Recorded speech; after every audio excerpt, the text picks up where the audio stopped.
Welcome back to Benny's Custom Works, proudly supported by Valvoline and Sparesbox. Don't forget Benny 5 on checkout. This week, something a little bit different. We're doing a bit of a junkyard tour down here at Old Car City in Georgia. This place is open to the public, so if you do want to come and check it out, it's between $20 and $30 admission, depending on exactly what you want to do here. They do let you film and take photos here as well, so you do have to pay a little bit more, but they're definitely open to the idea. And you pretty much get free reign of the property. So yeah, it's cool to come and check it out. So we're going to have a bit of a wander around and see what we can find. It's the Feds, Cartersville, Pontiac GTO.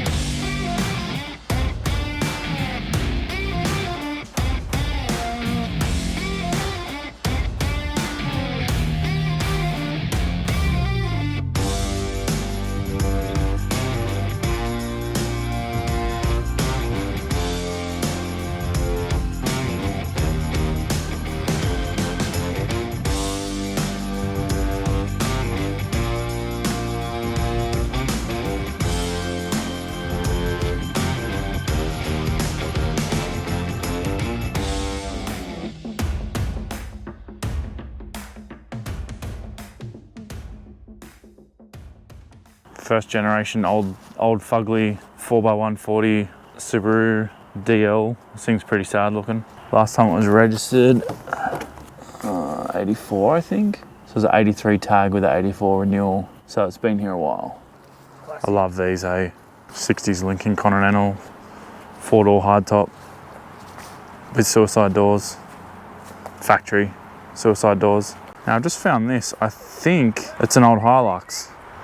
It looks Japanese. It's got a Denso charcoal canister, and it's also got a Japanese looking wiper motor, but there's no real detail on it, but it definitely looks like an old Hilux. There's stacks of these early 50 Buicks in this yard actually. It's bringing back a lot of memories. I had a 50 Buick. It never made it to the channel. I actually sold it before the channel really existed. A lot of these had straight 8s in them until 1953 they started putting V8s in them. So this is, I think there's either a 51 or a 52. It's definitely not a 50 because it doesn't have the right venti port location or the right front bumper. But yeah, something pretty cool. And yeah, there's gonna be tons of these sort of things sitting around the yard. We just found this 57 Chev. It's a 2-door post car, and I'd hazard a guess to say it's probably been here for 50 years at least, looking at A, the condition of it, and B, how much the tree has grown through it. So it's literally being reclaimed by this tree to the point now where the bumper bar is basically completely encapsulated by the tree. It's coming through the grill, and yeah, it's a pretty cool thing, but it's definitely been here a while. A couple of mid-40s Fords here all sitting together. I'd say they're just post-war, probably 46. I may be incorrect though. This one's definitely a little bit earlier, however. I think this one's about a 41. Now this is a really cool find. This is a Pontiac. I'm not exactly sure what car it is, so I'm not even going to attempt because I'll be wrong anyway. It's a mid-60s Pontiac full-size car, and it actually has an overhead cam 6-cylinder in it. So Pontiac played around with these in the mid to late 60s, and I believe by the 70s these things were dead and gone. I feel like this was probably one of the first tone belt engines ever to go into production, so pretty cool thing. Tone belt overhead cam, I should say. So yeah, pretty cool thing, and yeah, awesome to see that these things are still, well, I mean, this one's in a junkyard, but it's cool to see it around. So something a little bit different as opposed to a normal inline 6 or a V8 that would have been in most of these sorts of things. Another Buick. This one's a 1953 2-door hardtop car. Pretty cool old thing as well. These are definitely pretty well represented in this yard, surprisingly. Actually, I didn't think there'd be many Buicks here. But yeah, this one, I mean, they're all beat. They've all been sitting here for a long time. But yeah, cool to see this one here. And right behind it, we have a Buick Riviera, which has had the drum brakes taken off of it. The Riviera drum brakes are actually really common to end up on hot rods because they're an aluminium fin drum. This one would be either a 63 or a 64. I think it's a 63, having the scallops on the rear quarters and the headlights in the grille. Yeah, it may also be a 64. Now we have a Ford Ranchero.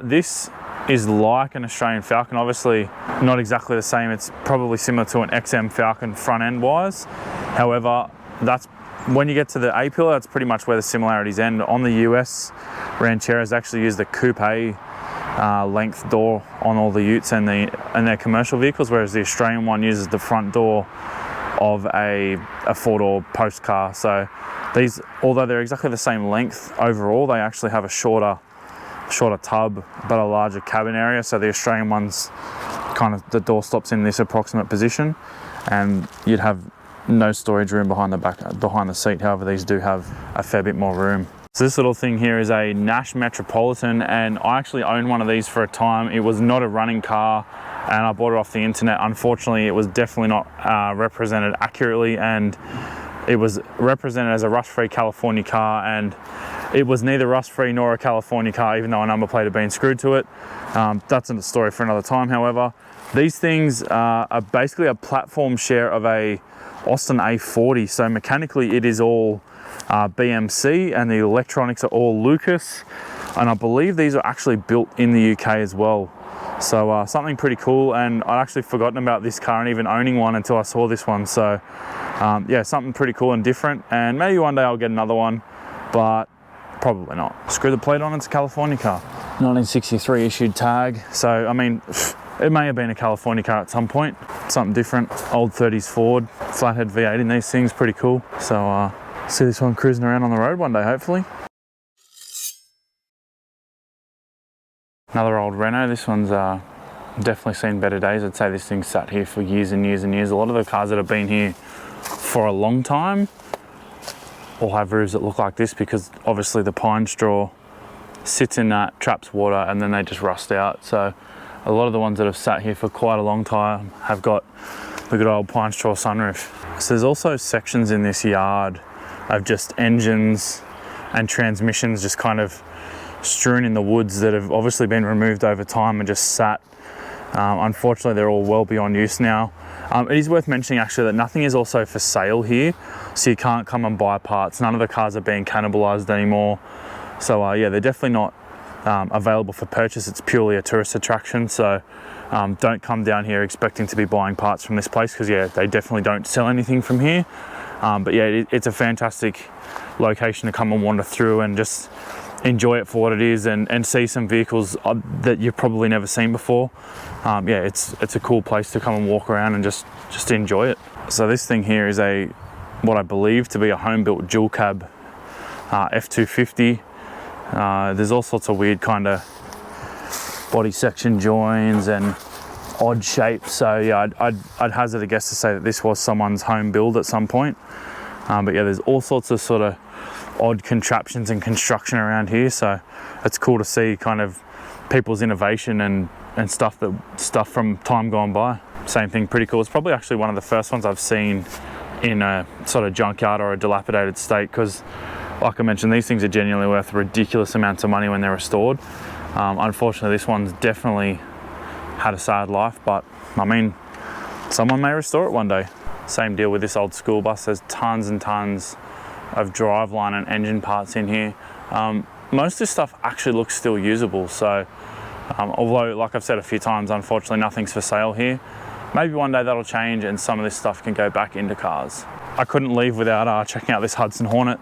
This thing obviously was made famous by the movie Cars, but back in the day they were a pretty capable vehicle.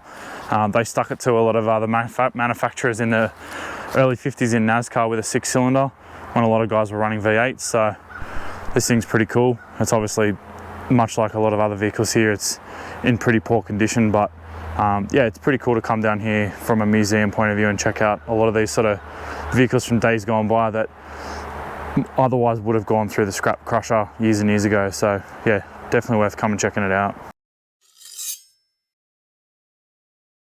Well, that pretty much wraps us up for today. Massive thanks to the guys down here at Old Car City for allowing us to come down and check the place out.